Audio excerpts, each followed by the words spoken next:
One of the questions I get asked the most is, Mr. Coach Midrange, how do I dominate in the post? And to that I say, just call me Coach Midrange. Mr. Coach Midrange is my dad. Well, the game of basketball has changed so much, but none more so than the position of the post player. So I want to talk about the 5 skills that I think are the most important for a post player today and how I found success myself. Now, I generally coach players in 2 different categories, one being guards and one being forwards. Guards, they're typically your ball handlers and floor generals, while forwards are going to be your screeners, rebounders, and post players. Obviously, these skills should be used by all players, but this is a good starting point. Back in the day, it was perfectly normal for the tallest player on the team to be tasked with headbutting the other tall player on the other team for 17 straight seconds while everyone else just stood around and watched. Those were simpler times. Nowadays, if that's all you can do, you're essentially a waste of a roster spot and you're probably gonna get traded for a washing machine at some point. Today's game is all about playing with space and pace and creating mismatches and advantages to get the most efficient shot. To do that, you're gonna have to do more than just clogging up the paint every single possession trying to get a one-on-one post catch, even if you are the biggest and strongest player out there. So with that in mind, let's talk about positioning. I could honestly do an entire video on positioning, but if you can learn and master this one skill, you don't really need anything else to dominate on a basketball court. This sets you up to be a great rebounder, a great screener, a great defender, and gives you the most efficient scoring opportunities. One way to do this, and what we've previously talked about, is to just walk your opponent down until they begin to push back and then turning and sealing at the last second. You'd be surprised at the amount of players that won't push back until they realize way too late that you're trying to post up. Another way to do this is just to beat your defender to a spot and hold your position. You can do this most often in transition or just a simple cut to the basket. It won't always lead to a basket for you, but sometimes it just takes your defender out of the play for your teammates. And a third really effective way at getting good positioning is just your movement off the ball. So typically a screen or a drive. As soon as your defender turns to help, you should be cutting to the open space, ready to catch the ball and finish straight away. Where you see this most often is the dunker spot, which is on the block opposite of the ball. So when your teammate drives, your low side help defender is going to be the one that has to step up. You can take advantage of that by either sliding under or sliding over, depending on where the open space is, and getting a ton of easy buckets. Combining all of this together is extremely tough for a defender to guard, and you don't even need to have the ball in your hands. On top of that, most basketball players are just out there running around with their brains turned off, so if you can master this, I promise you it's enough to average at least double digits in every single game. All it takes is effort and willingness, and that can be applied straight away. The next skill that I would focus on is how you're going to score one-on-one by developing a go-to move. I know this day and age, everyone's telling you that you need 7 different moves and counters to every single one of those, but I'm here to tell you that's complete malarkey. If you followed what we talked about with positioning and getting to your spots efficiently, you actually don't even really need a post move. There are going to be times though where you run into defenders that won't let you get positioned so easily. This is when it's important to have a go-to move to help you get a bucket before the help defense can come react. My favorite move to use in the post, and the one that I always teach first, is just to drop my left shoulder into the defender and then go up and finish.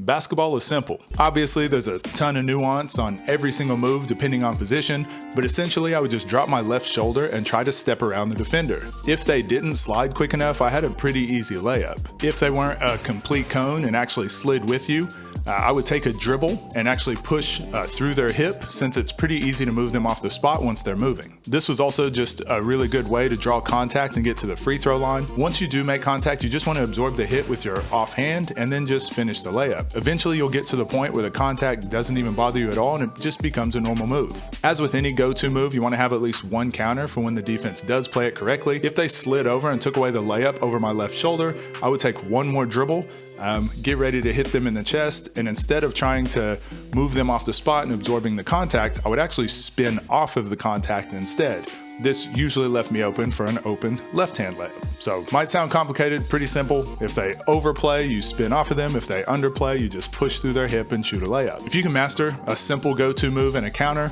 and you can also master positioning, I promise you there's nothing stopping you from averaging 20 points a game in the post. And the better your positioning is, the less efficient your move has to be. Another tip, just make sure that you post up on the correct side of the basket. So if you want to turn over your left shoulder, don't post up on the left side. Know it sounds obvious, but there's so many young players, older players too, I guess, that don't even know what side of the basket they like to post up on. Moving on, the next thing that we'll talk about is screening. Boo! Screening is for people that eat toothpaste, boo! If you can learn to effectively set screens, you'll be a valuable player on any team, and you'll find yourself with way more scoring opportunities than just fighting for position every time. This is also the best way to deal with really good defenders. I used to love setting screens on really bad defenders because I knew my teammate was going to get a really easy shot or an open layup, or I was going to get a mismatch and didn't have to go against the other team's best defender every play. Especially against bad defensive teams, just go set a screen and get an easy basket rather than trying to break down their defenders while the help side is loaded up. Screening also has the ability just to get you better positioning for rebounds or a better position for a post-up if you don't get the basketball on the roll directly. The important thing here, sprint into your screens, set your feet, and then sprint to separate. I know a lot of old school coaches are going to teach you that you need to roll openly to the basketball every single time. I don't think there's a right or wrong way to do it.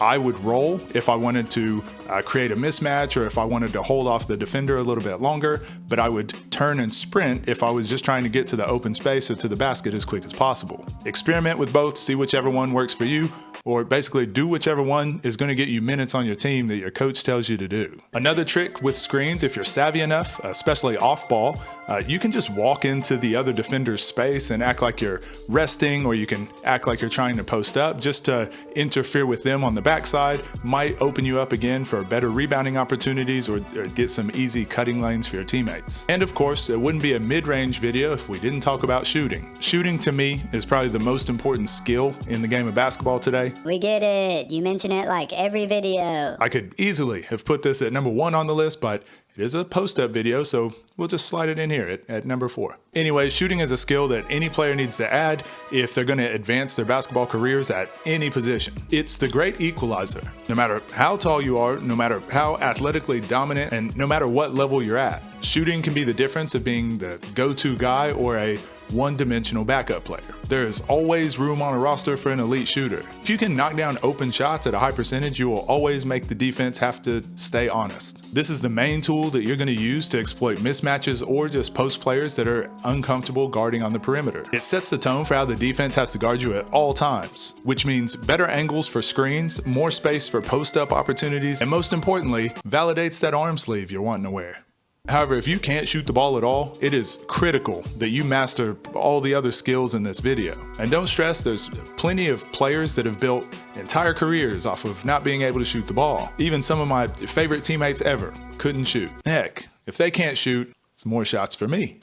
And last but not least is passing. If you're a willing passer out of the post, you can keep the help defenders occupied, which will give you more time and space to operate. I teach that on any post catch, you want to catch, hold for a second, scan the floor, and see where the open space is. Generally, you always want to look middle so you can see more of the floor.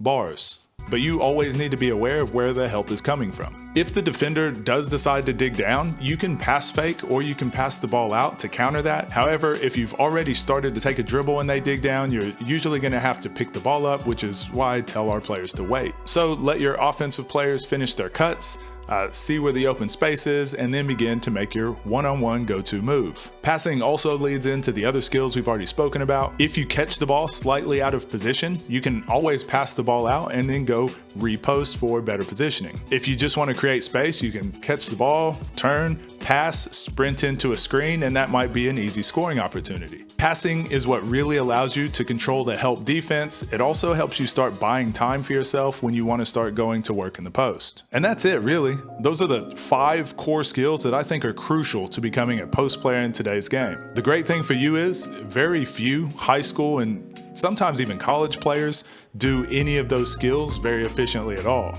Everyone's just wanting to practice their crossovers and their step backs, because let's be honest, that's all the ladies care about in 2025. Dating is just so much harder nowadays. In a perfect world, you'd be mastering every single skill so you could dominate every position all the time. Try not to just be one position on the floor, identify your strengths and weaknesses, and try to round out your entire game. Wait, what's happening? What's that sound? Is that the copyright-free version of the Jaws soundtrack? But that must mean... Yep, I knew it. We got our first mid-range master on the Patreon. Thank you so much to Adam Wolf for becoming the lone mid-range master on the Patreon. Thank you a ton for your support. This is such an honor for me and probably the most prestigious thing we have on our entire channel.